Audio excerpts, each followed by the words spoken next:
চাঁদপুর বাজারে স্বস্তি ফেরাতে স্থানীয় যুবকদের উদ্যোগে গ্রামীণ হাটে বিনা লাভে মাছ, মাংস ও শীতের সবজি বিক্রি হচ্ছে।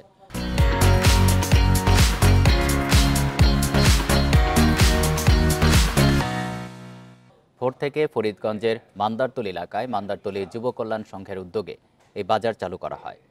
উদ্যোক্তারা জানান, মূলত নিম্ন ও মধ্যবিত্তদের কথা বিবেচনায় রেখে এই বাজার চালু করা হয়েছে। সাপ্তাহিক ছুটির দিনে বিনা লাভের এই বাজার থেকে প্রয়োজনীয় পণ্য কিনতে পেরে খুশি সাধারণ মানুষ। কুয়াকাটায় কৃষক বাজারে চালু হয়েছে গরুর মাংসের কম্বো প্যাকেজ।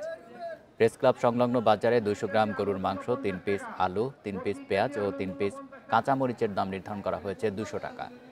আর 500 গ্রাম গরুর মাংসের দাম 325 টাকা। এতে ক্রেতাদের মাঝে স্বস্তি দেখা দিয়েছে।